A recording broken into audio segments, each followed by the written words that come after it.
5 o'clock in Pirate Country, and it's time to get pumped up with the P-Man. Hit the door and hit the road. 94.3 The Game is going to get you home, and the P-Man's not holding back. Yes! Yes! Pirates win!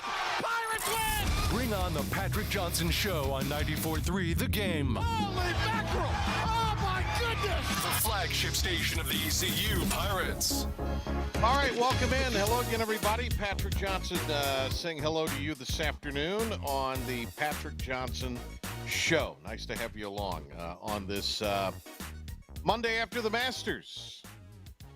Big concert down at South Carolina way the Monday after the Masters. Hootie, my good friend Darius Rucker. Hootie. They have a big concert down there. You know who's going? By the way, Philip Rep Pilkington is here. I'm guessing our guy's Mole's going? No. You know who's going to the tournament in, what is it? Down in South Carolina. Where is it? It's not Kiowa. Hilton Head. Yeah, Hilton Head next week. Ben B-Baby Byram, Papa Bear. He's going to a golf tournament? He says he might go, yeah. He says he's got some clubs now. That's a good one. He's got a brand new son. I think he's just trying to get out of the house is what I think he's trying there you go. Is his boy Pretty Ricky Fowler on the entry list? I don't know. We'll know more about that. By the way, Mull did call me this morning, the earliest he's ever called in the morning. I can't tell you the last time Mull was awake this early. And he was very excited that he won our little pool, which, by the way, I've had people say next year they won in. All right. They won in the snake draft pool for the Masters. We might do one for the PGA since it's at Quail Hollow.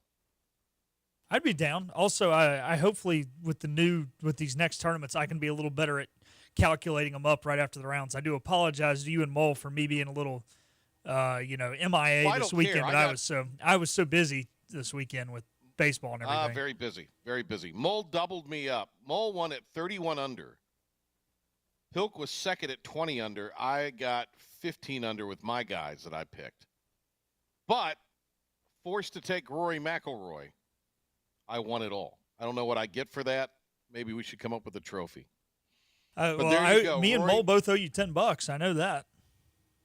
Is that what we agreed to? Yeah, if you pick the winner, each other guy owes you $10.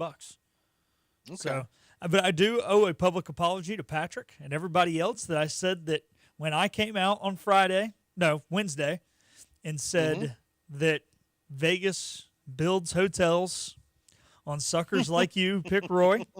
I ate those words. Congratulations to Rory. I was happy to see him win.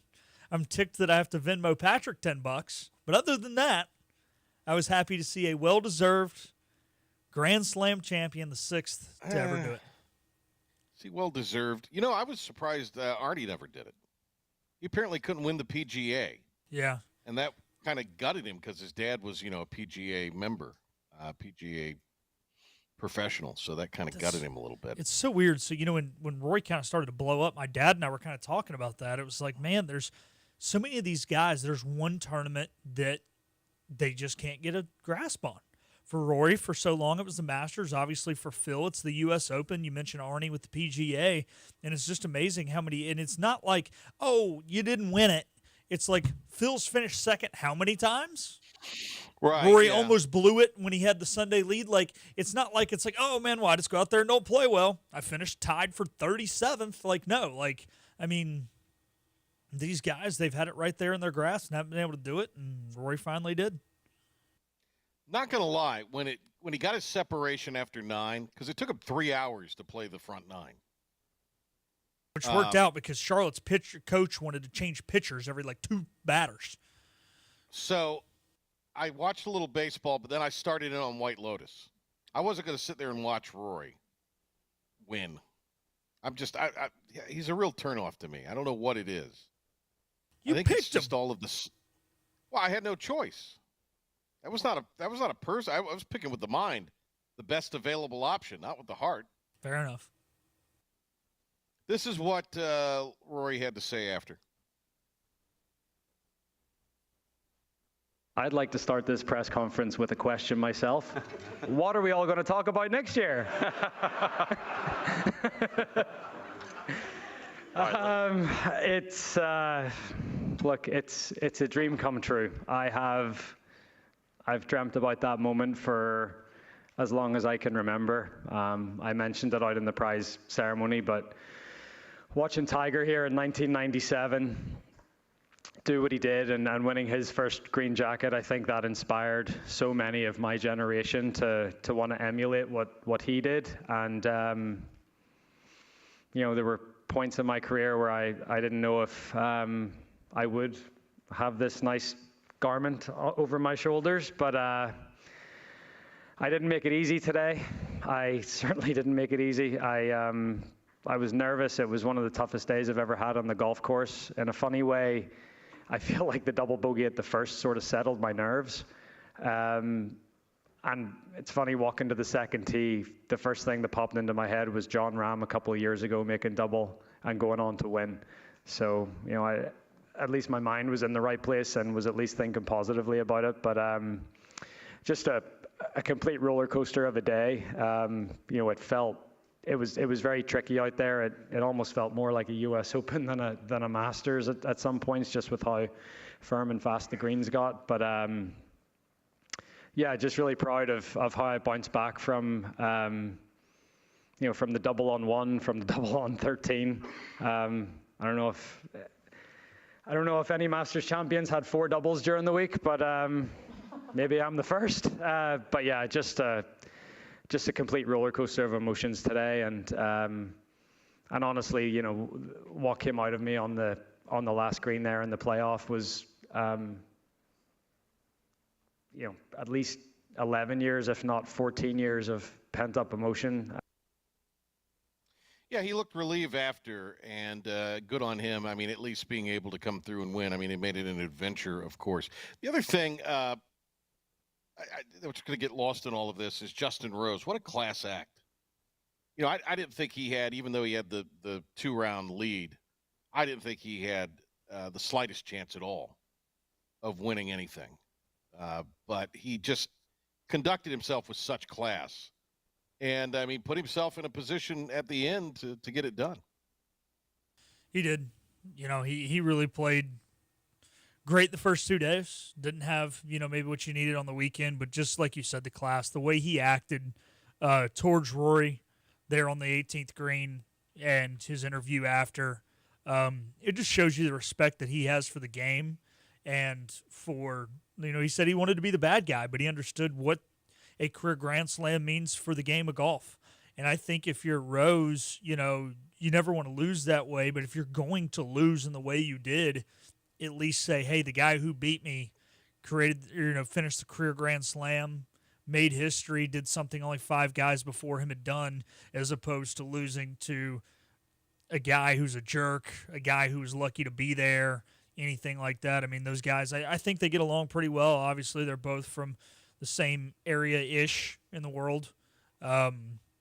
So I think there's a lot of respect there, and it just shows the type of guy that Justin is, and thought he handled it really well, and you hated for him. But beauty of sport is there can only be one champion, and there's a lot of losers. So when he says he was nervous, and I'm glad we played that clip. That's a good job by you, Pilk, to surface that. Because I think when you take what we're about to hear from Bryson DeChambeau, which was one of the first things I saw earlier today on this, it provides a little bit of context. This is what Bryson was asked, among other things, after the round. Of course, he was in the final pairing. Did you speak to him in there? How's he doing? Do you know? No idea. Didn't talk to me once all day. So, I think I'm going to chalk that up to its nerves. I'm going to chalk that up to competitive juices.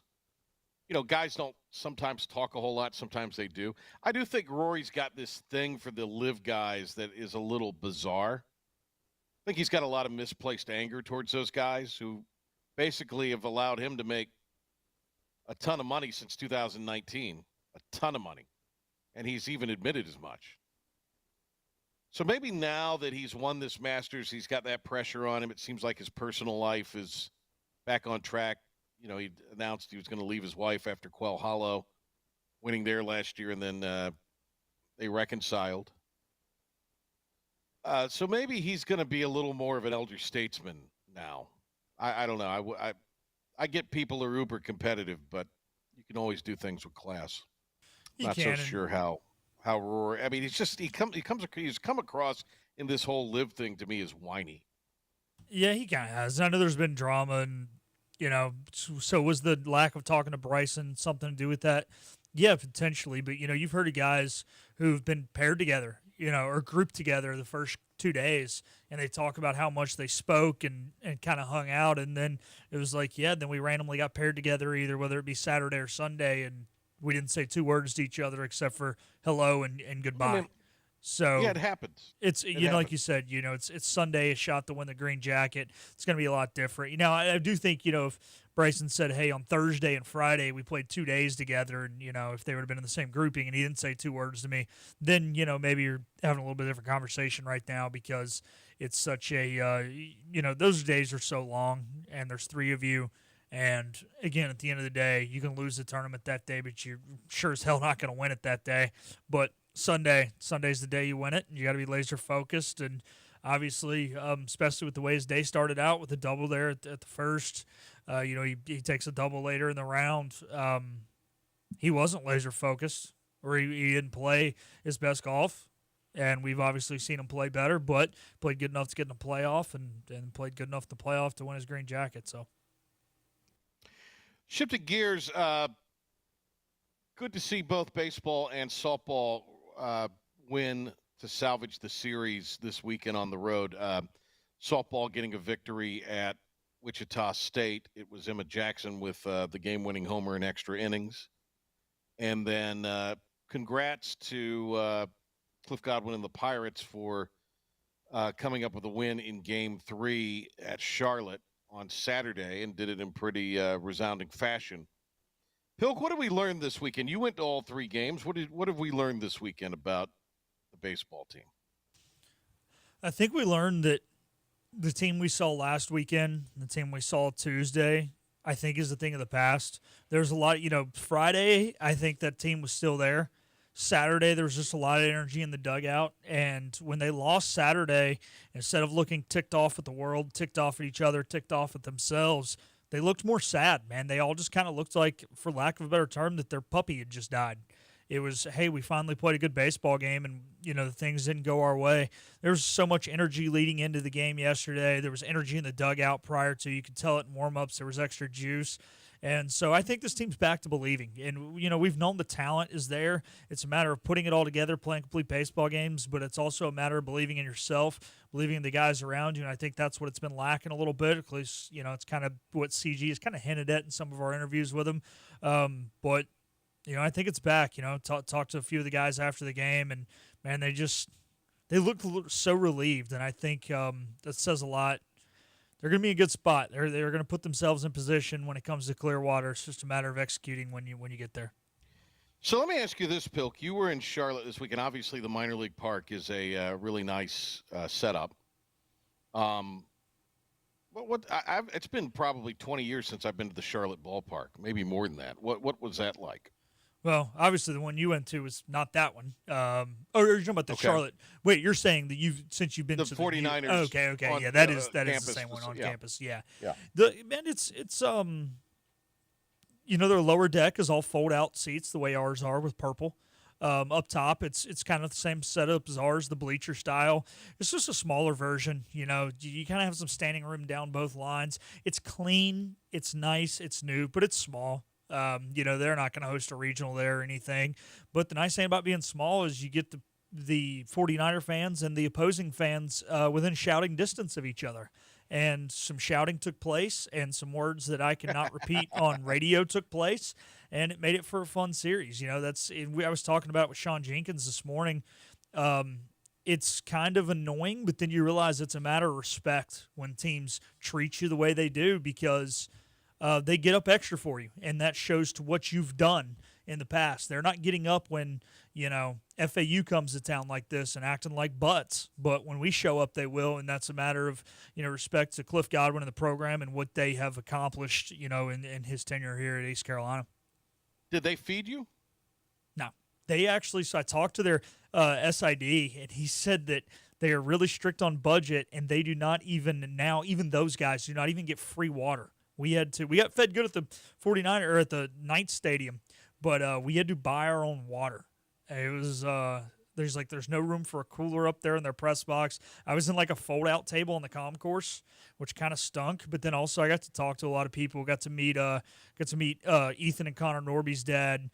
Big guy Matt Maloney was there. Introduced me to some people. Got to talk to Blake Harrell Saturday for a little bit, so that was kind of fun being amongst the crowd and getting to interact and meet some people I probably wouldn't otherwise meet. But yeah, it was a little weird. Got a little sunburnt yesterday. I was smart. I put the sunscreen on the face, neck, and ears. I forgot the arms, but it's all good. It's turned to tan. So no now. wags. No wags. Me and my dad went. And we were smart with that. But I had the sunscreen still left in my car from Darlington last week. So. All right, speaking of baseball, let's hit a break. We come back. Earlier we talked with Cliff Godwin, and we will bring you that conversation on the other side. Monday, Patrick Johnson Show, 94.3 The Game on air, 94.3 The Game online, and then you can always take us wherever you go on your phone or tablet or iPad with the IBX Media app. The team of Flatlands Jessup is working overtime to help ensure that Eastern North Carolinians like you get the health insurance help you need this open enrollment period. New legislation passed meaning more people than ever qualify for affordable coverage. Let us help you today. Are you ready to tackle those yard and garden projects? Come by East Carolina Tractor and Fleet, your local Coyote dealer, and check out their great selection of residential and commercial Coyote tractors. From zero-turn mowers to compact tractors to skid steer loaders, they've got you covered. Some with 0% financing for qualified buyers. Stop by your hometown Coyote dealer, East Carolina Tractor and Fleet, across from the Pitt County Fairgrounds or online at ectfleet.com. East Carolina Tractor and Fleet. We dig dirt. Big tax credits are back. Get a 30% tax credit, up to $2,000 off your new Mitsubishi electric heat pump install. Let Comfort Master help you take advantage of the tax credits with a qualifying Mitsubishi electric ducted heat pump or non-ducted Mitsubishi electric mini splits. Mitsubishi electric mini splits are ideal for bonus rooms, garages, or sunrooms. If you need a new HVAC unit, call Comfort Master today. Call Comfort Master. Call Comfort Master. The best burgers around. Everyone loves a thick, juicy, and fresh burger. Tiebreakers in Greenville, plus the all-new Tiebreakers in Winterville. Do real burgers better than anybody. So don't just go to any burger-themed restaurant chain. It's time to break the chain and eat local. Tiebreakers, real burgers at its best. Everybody loves burgers. You know what the problem is with standard belts? Usually you have to choose between too tight or the opposite, too loose. But with Anson Belt and Buckle, you don't have to choose. We got rid of the holes and instead have a track system designed for micro adjustability. That way you can enjoy a perfect fit every time. Anson Belt and Buckle. Find your perfect fit today.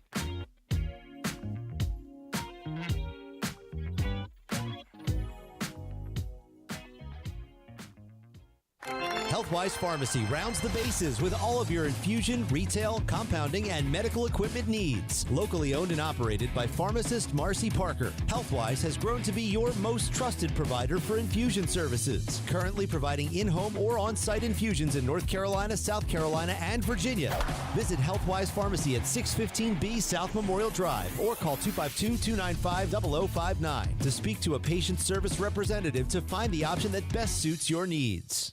Tired of the 1-800 numbers advertising Medicare products? Flatlands Jessup has 6 offices all throughout Eastern North Carolina. Get face-to-face help from our local award-winning licensed team. Stop by today. Flatlands Jessup, your whole world covered.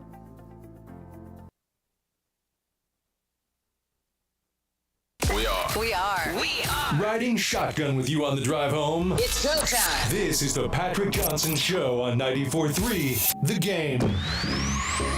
Alongside Steve and I go for Voice and Colors. I'm Patrick Johnson. Cliff Godwin joins us here on this Monday. We're talking Pirate baseball as ECU returns home tomorrow to take on UNCW.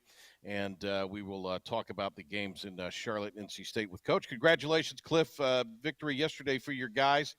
And just your response to that win yesterday.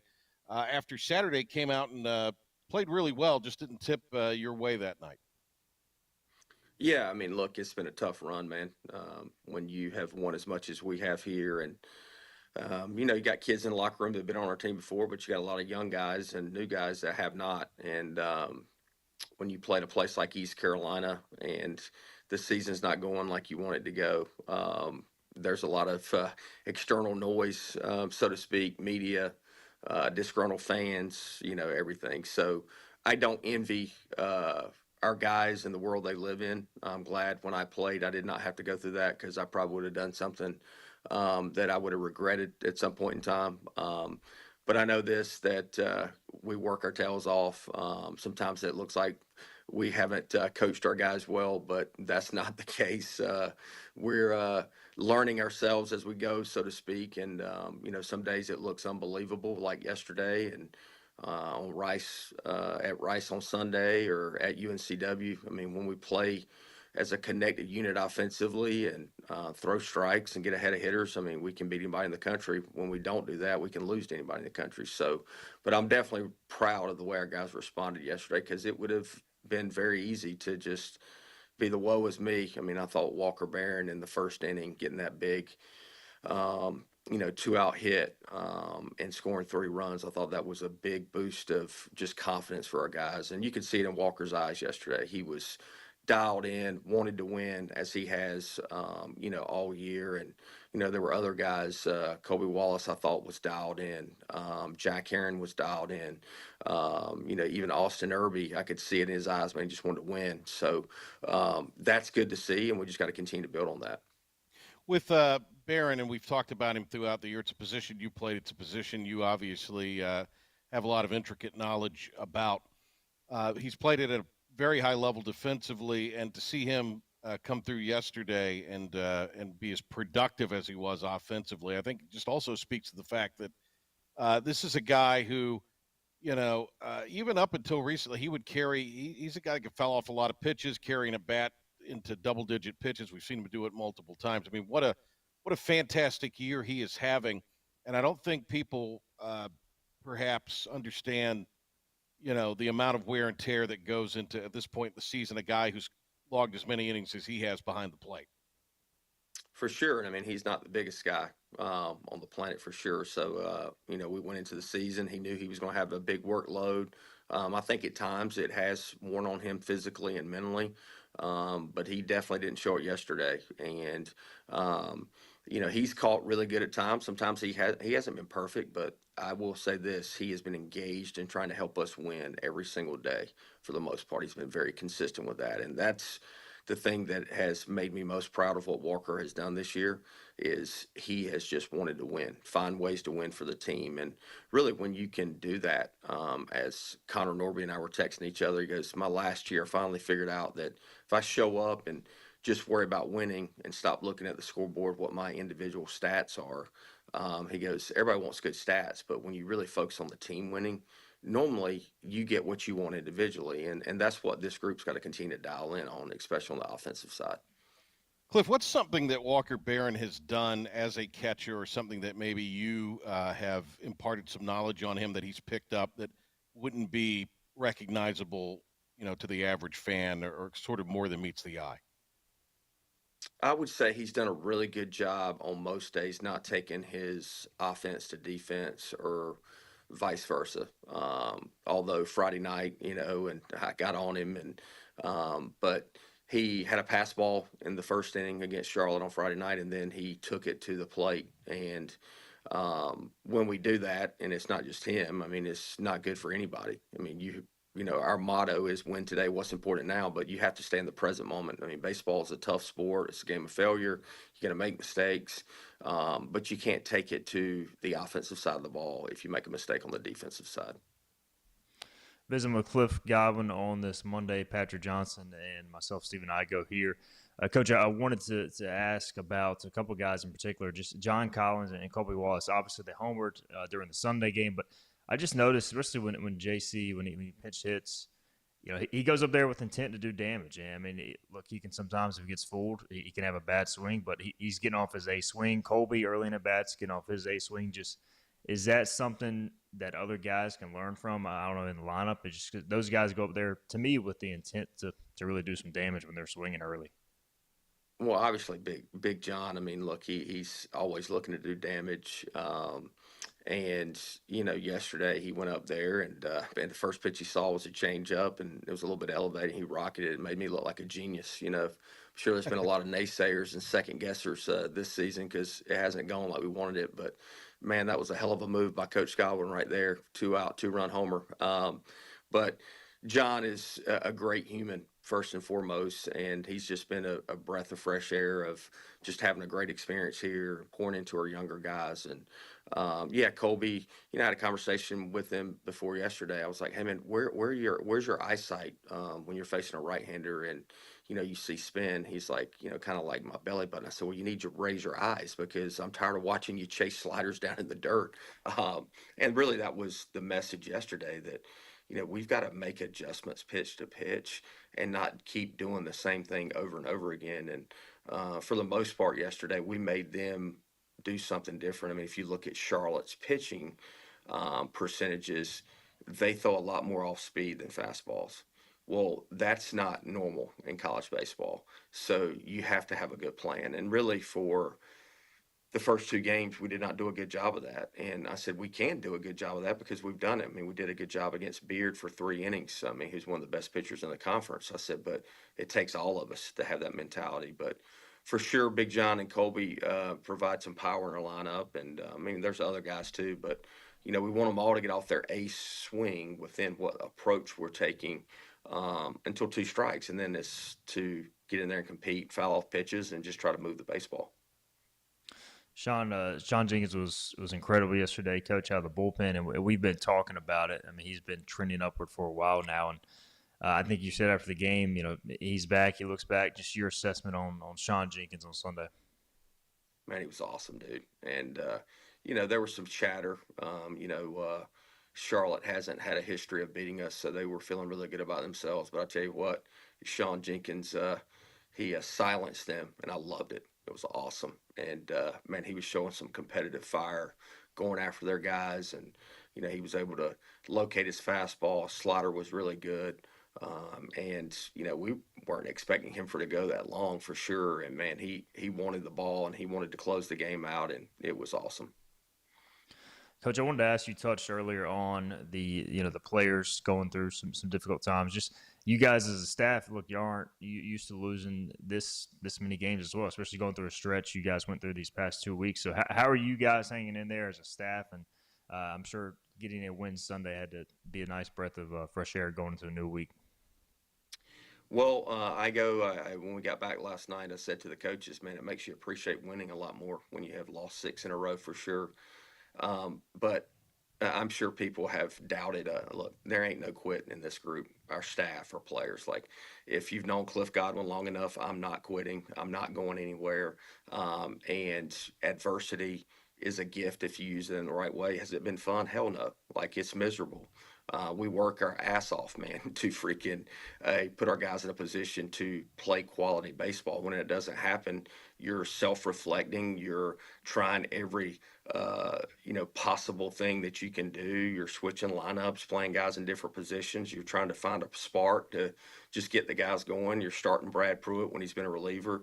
All different kinds of things. And what I can tell people is there has not been a stone unturned with this group, the staff, as far as what we can do to, maximize the guys that we can put on the field on any given day. And this group's been through a lot, man. Every time we, you start feeling good, there's something else that has bad happened to this group. And I just wouldn't count the Pirates out. So that's all I would say. If you're a betting person, I wouldn't count them out because I said this from day one. I've said it in tough times. I believe in this group. I, of course, believe in our coaching staff, and we're going to continue to get better.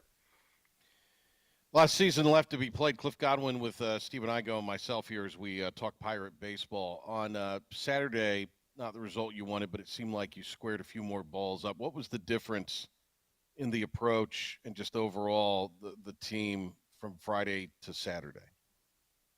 Friday, I mean, I don't use this word a lot, but I use it on Friday, but I was embarrassed.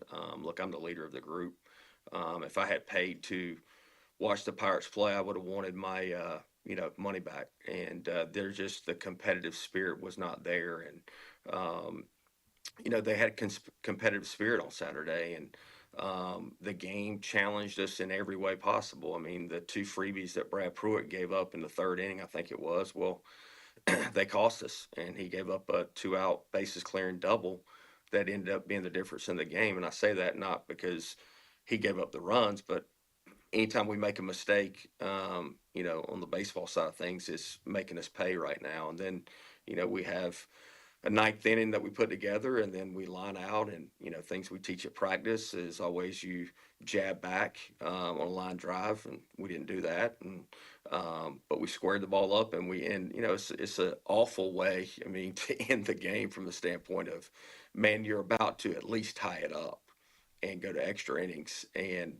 no, the game's over, and it's just kind of a gut wrenching feel. And that's the thing. I was almost emotional talking to Coach O yesterday, because in this world, kids aren't mentally tough anymore.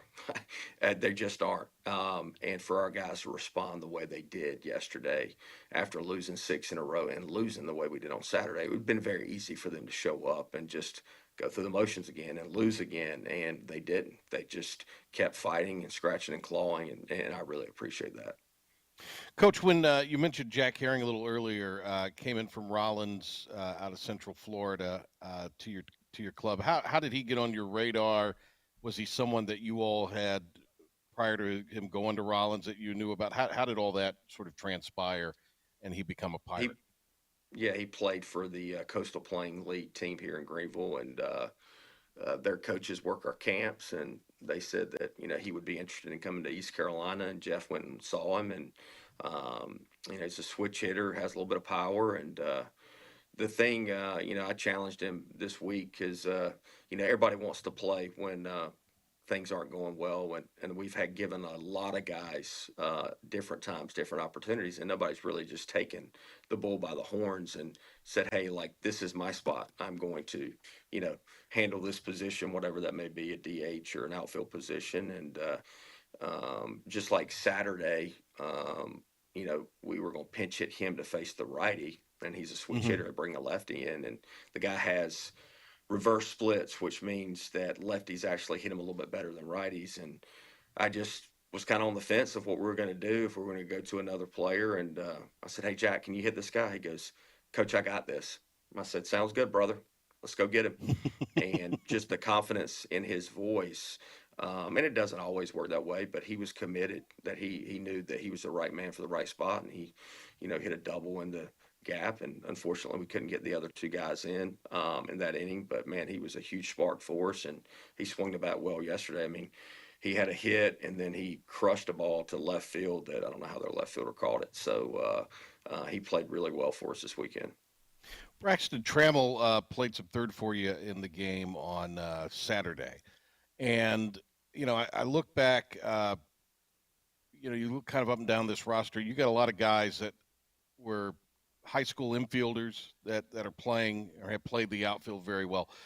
With that transition, obviously being a great athlete helps, but and I know Jeff Palumbo and the staff work a lot with those guys in that transition. But have you been impressed with the way some of the guys who maybe have been infield guys in their earlier career have made the adjustment out to the outfield? Well, I would say Braden is he's a plus outfielder when his body's fresh, just because he's, no offense to Braxton, faster, and a really good athlete, a high school shortstop. Braxton, has played outfield just out of necessity on this team, and he's done a solid job. He probably would tell you he's not as comfortable in the outfield as he is at third base. Unfortunately, the one day we play him at third base, him and Boucher running into each other, and Braxton's going to miss some time. I don't know how much. He's going to be reevaluated by our doctors and get x-rays and MRIs and all that stuff. So, but Braxton is versatile, which, we like guys that are versatile, because depending on another piece, guys can move around and still be in the lineup. I was going to ask for a status update on him, so you kind of gave it there. Health-wise, how is everybody else out of the weekend and out of the week? hey, do you want to go through the roster and then go through all the injured guys? I mean, hey, I'm about to hop on this RAC call, this regional advisory committee call at 10 a.m. for the first time. And, it's the first time I've been on this call where the Pirates are not in regional contention. So, but when they ask me how many people are going to injure, I say half our team. Just that's what I'll say, half our team. So I don't have to go through all the list. But Ryan Towers has been playing catch, just like catch. He's at this point having no pain. And Tolik still having issues with his hip. Don't know, when he will be back. Riley Johnson's hamstring is getting better. I would say not a miracle, but would be a long shot for him to play this weekend, probably the next week. I don't know. Braxton, I have no idea how long he's going to be out for. So I guess those are the major guys. Right. Coach, to follow up on Riley, and has he already passed the point he could get another year as far as a medical redshirt? What would be his status at this point, just given all the injuries he's dealt with, the unfortunate circumstances? Yeah, Riley's going to play this year. This is going to be it for him. We've made that decision. Going into the UNCW game, which is the last game he's played in, that was the last game you could play in before you have to make a decision. Hey, man, are you going to, burn your year of eligibility or get a medical red shirt? And with his shoulder popping out as much as it does, we've just, we've talked, and Riley wants to try to help this team down the stretch, and this will be his last year. Coach, Easter week coming up, obviously a lot to handle before then, a midweek game against UNCW, then the road trip to UAB. Just how will you guys as a club, will you do anything special with Easter? Obviously, faith being a big part of your program heading into the week ahead. Well, they'll have the day off for sure, and hopefully they can go to church, and local guys spend time with their families. I mean, that's a big thing, and our staff to be able to spend time with their families and go to church. I would love to go see Bree, but our schedules don't allow that. She's in the thick of things with her season, and we're in the thick of things in our season. And, when you're not having the success that you normally do, man, it's a grind on coaches, man. I don't think people understand that. And I'm not asking for people to feel sorry for me, because I don't want people to feel sorry for us. We'll be fine. But it's, a little bit more mentally and physically tiring this year than it was last year this time or years previously. So it'll be good for our guys to just get off their feet and go spend time in church and, their families and their loved ones for sure. He is Coach Cliff Godwin. Coach, we appreciate you always taking the time. You're gracious with your time on these Monday mornings, so we appreciate that and everything. For Patrick Johnson and Coach Godwin, I'm Stephen Igo. We'll be right back. Hey, it's Jim Wells again with Wells Roofing and Gutters here in the beautiful community of Lindale, Bedford. At Wells Roofing and Gutters, we believe in quality first, and that's why we use Certainty shingles, which are manufactured in Oxford, North Carolina, a local company. In the event you ever do have a claim or a problem with your roof system, they're local and they come and take care of us in a timely manner.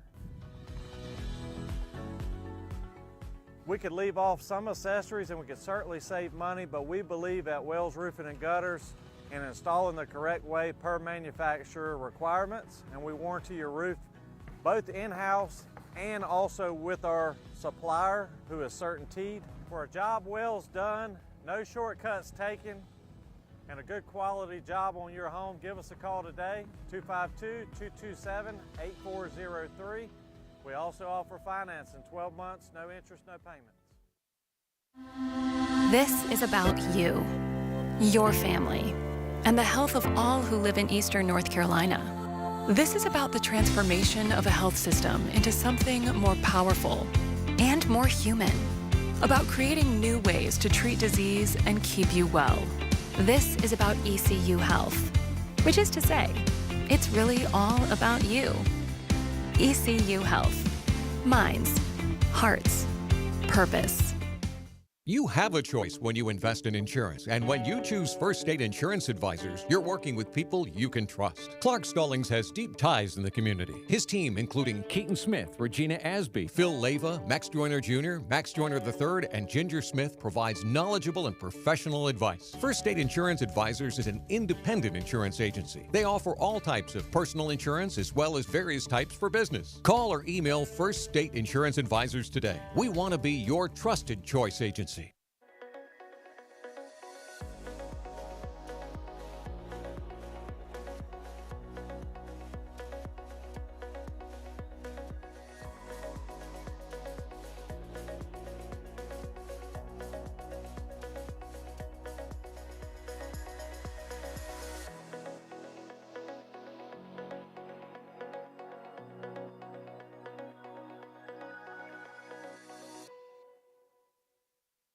Other restaurants claim their food is fresh and fast, but are they friendly? At Moore's, you're treated like family the minute you walk into their doors. With locations in Winterville, New Bern, Swansboro, Morehead City, and Jacksonville. We've been practicing what we preach since 1945. At Moore's, our barbecue is slow cooked and smoked over real wood daily until it's so tender it's falling off the bone. Combined with our fresh chicken, cooked-to-order seafood, and homemade fixins, we're sure you'll agree. If it's not Moore's, it's less.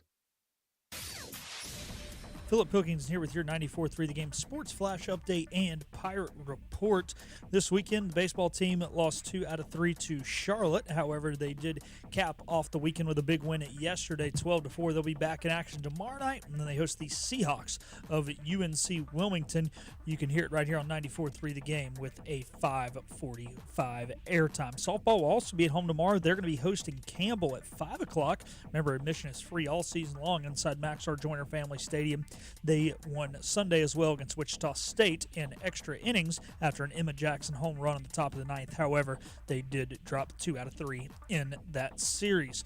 Lacrosse beat Vanderbilt 14-13. Aaron Golden tied the game with 26 seconds left to play. And then in a game that looked like it was going to go to overtime with 1.6 seconds to go, Riley Mattinson scored on a goal that was assisted by Leah Bestany to lift the Pirates over the Commodores. Over to the PGA Tour, Roy McIlroy claimed the green jacket in a playoff win over Justin Rose.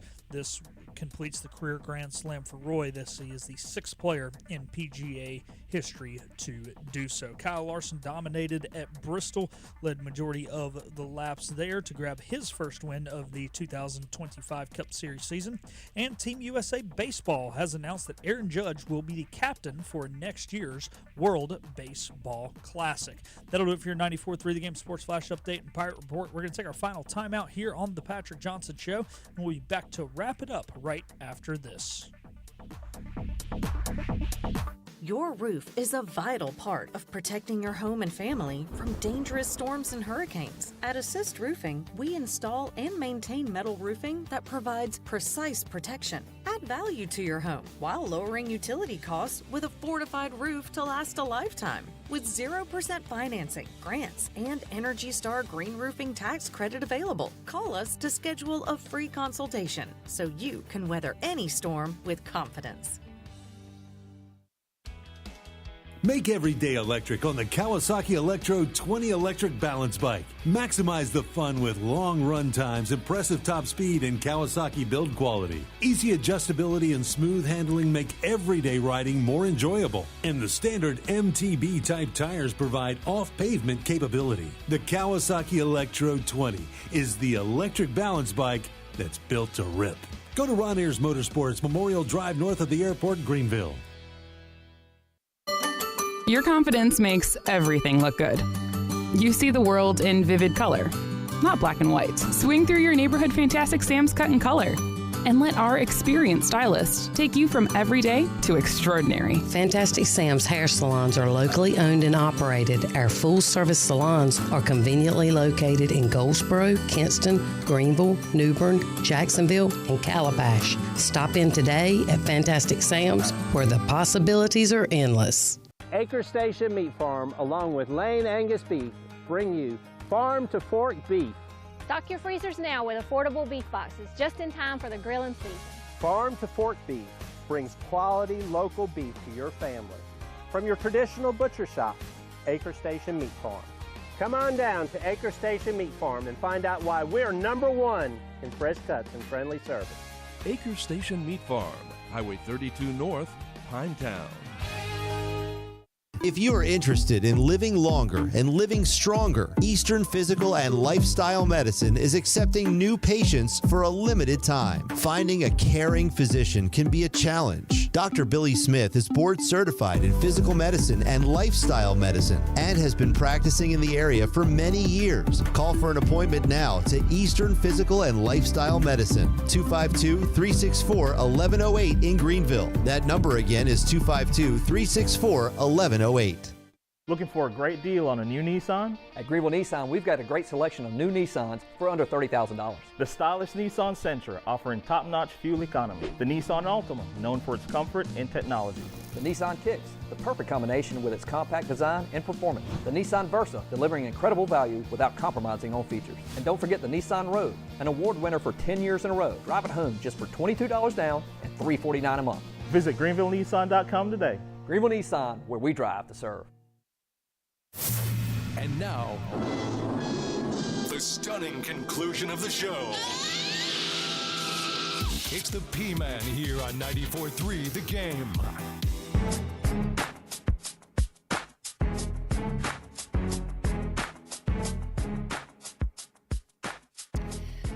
Rory plus 450 in the early odds to win the PGA. Now, part of that is because he won the Masters. The other part is he always wins at Quail Hollow. He's got a handful of wins there in his career, Pilk. Yeah, he does. He's got a playoff loss there. He does, there last but he's year. also got a bunch of wins and won there last year. Exactly. Scotty Scheffler plus 490 for the PGA next week in Charlotte. Excuse me, next month in Charlotte. RBC Heritage, these were the early odds today. I've not seen anything about anybody not being in, but Scotty Scheffler, the early odds to win there. Got a nice field down in Hilton Head. This is a tournament see some big name guys. Oh, he's going to see some names. Right now, Scheffler, Morikawa, Schauffele, Oberg, Justin Thomas, your guy, Cantlay, Lowry. Corey Connors, who played well in Augusta. Russell Henley, who's coming off a win a couple weeks ago. Fairway Jesus, Tommy Fleetwood, Victor Hovland, both plus 3,000. Jason Day, Spieth. Wow. It's a nice field. It is. Wish I could make it down to that one. You know, I was talking to my dad yesterday, Patrick. I have not been to a golf tournament since the 2017 PGA. I just realized it's been 8 years since I've gone to a golf tournament. Why don't you go out to Charlotte? I think the tough thing is, man, with like work and everything on weekend, try not to totally ditch those guys, especially considering there's 2 weeks at the beginning of May. I'm ditching those guys because I got a wedding and then I got my sister's graduation. And I think the following weekend's Coke 600. So those guys are already covering a lot for me on weekends. I got you. But I'd like to. NBA playoffs are set. Thunder #1 in the West, Cavaliers #1 in the East. The play-ins, which begin tomorrow. You like the play-in concept, Pilk? No. Why the heck is 67% of the teams getting some sort of postseason play? What are we doing? This is a money grab, made-for-TV event. If there's ever been one, it's stupid. There's no reason the team who finishes 10th should have a shot to make the playoffs. I mean, this is ridiculous. Anybody with a brain can see that, but it's they don't see with brains, see with dollar signs. 7-8 matchup in the East is the Orlando Magic and the Atlanta Hawks. Bulls Heat is the 9-10. In the West, 9-10's Kings Mavericks, and Warriors Grizz. Ooh, that's intriguing in the 7-8 matchup. Nothing based on anything other than just a little bit of looking around the last few days, Pilk. I'm going to go advancing to the second round. Cavs, Bucks, Knicks, Celtics in the East. Kind of chalky minus the Bucks. I'm going to go Thunder, Clippers, Lakers, and Warriors onto the second round. Speaking of made for TV. Yeah. Lakers and Warriors, you know, the association wants a 7-game So you think the between Warriors those are two. going to advance out of the because they're in the play-in, right? They are. I'm just, again, Yeah. nothing on this There other you than go. just kind of gut So feeling. you think they're going to be? Do you think they are going to take down the 2-seeded Rockets? The Rockets? Yeah. Yes. There you go. Yes. There'll be a first-round upset for sure. That would seem, I mean, if you want to count Milwaukee over Yeah, Indianapolis or Indiana, excuse me. That's another one. But 4-5, is what it is. That's like picking a 9-8 and saying it's an upset. I know. We haven't talked much about Major League Baseball in my first place Chicago Cubs. No, we've not. It's a good weekend You for know, the city of Chicago. Concerned the White Sox took 2 out of 3 over my Red Sox. Embarrassing. That is embarrassing. Got some isn't it? strongly worded text from Dom this weekend. Yeah. I think what was really interesting, and what was it, Thursday night or Friday night, or was it Saturday night, that the Cubs beat the Dodgers 16-0. I think the worst loss they've had at home ever. Yeah. Saturday night. Mm-hmm. I mean, that's it. I know it's one game. I know they play a bunch. That's still embarrassing. You're the defending world champs. And I don't care how good the Cubs are or not this year. That's embarrassing, isn't it? Yeah, that's tough. I mean, to go out there and let up 21 hits, like you said, 16 runs. Let's see what the Cubs bat. I mean, the Cubs batted close to 500 in that game. Yeah. I mean, that's ridiculous. 21 hits, for sure. Yeah. For sure they did. So, speaking of MLB, though, yes. I've heard that Norby should be back middle to end of the week. Okay. Feeling good. He had a really good first rehab start on Saturday. Went 3 for 4, pair of singles, a home run, and then his final AB flew out to the track. So talked to his dad yesterday. Said he's feeling good, and he's hoping to be with the big league club by the end of the week. So this was a little birdie told you situation. Yeah. Little birdie told you. All right. Tomorrow, Mike Mullis on the program previewing UNCW at ECU baseball. So that's coming up tomorrow. Brian Mull later in the week. We'll also have other great guests with us as we advance on. If you missed any of our Cliff Godwin interview, you can come back and always watch that on our social media pages or on the IBX Media app. Baseball tomorrow, kind of a wonky week with the Easter holiday. They don't play on Easter, so we'll have 6 o'clock games both Thursday and Friday. That's correct for baseball this week, right? Yeah, so 6 o'clock games, Tuesday, Thursday, Friday. I'm glad they do you like this, Patrick, that they get Easter off? Yes, because while it's like I've got softball 3 games this weekend, and they're doing the same thing. And yes, it's a little bit of a rush job on that first day. The weekday, 5 o'clock first pitch, and softball can be a little tough for us working folk. So, that Thursday, Friday could be a little tough. And then, but, you get Sunday off. So that's pretty good. I think we're going to announce tomorrow if we're taking Good Friday off for Talk of the Town. Are we taking that off from the Patrick Johnson show? I have no idea. I didn't even know that was in the conversation that you guys were taking Talk of the Town. I have no idea. Well, the last few years we haven't taken Good Friday off because they've done their kind of beach kickoff show. Yeah.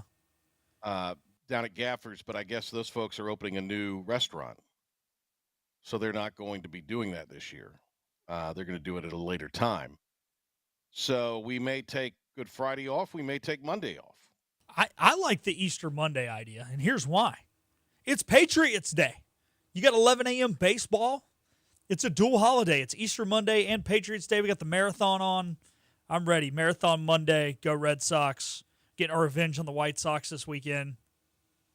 We're going to sweep them in 4. Do you think that would you rather we take Monday off then, Pilk? I would, I'd vote Monday. Especially because here's my thing. With baseball on, we're going to have to work here Friday one way or another with baseball. But there's no baseball Monday. I'm voting Monday, baby. I want to sit at home, watch the Red Sox play. Is one of those even a company holiday? We got to have one of those be a company holiday, right? Is it? Yeah, see, that's what I mean. Something's a company holiday in there. I'm fine with taking Monday off from our show if we want to do that. All right. I have no problem with that. I talk But, I about mean, doing the same thing, so I can watch the Red Sox. All right. I'm totally fine with that. You work it out with I. Why don't you? This would be a good time to maybe get somebody to sub for you if Igo's insisting on working. That's true. Yeah. And if we got to do a show, then you get somebody to sub for you. I mean, you deserve a day off. I'm not going to say you don't. You do. I appreciate it. Let's see what we decide on Talk of the Town. How about that? All right. Yeah. You and Henry, you big dogs make the big decision. We'll kind of play off that, but I might put a bug in the old man's ear. I think you should probably put one in his ear. Let me give a shout out too, Pill. Happy birthday, the big 7 for my little buddy Smitty J, over the weekend. There you go. Did you have a birthday party? They had one. I did not attend. I think I've been banned from family events. I'm not sure. You've been showing your rear end, Patrick? No. I'm gregarious.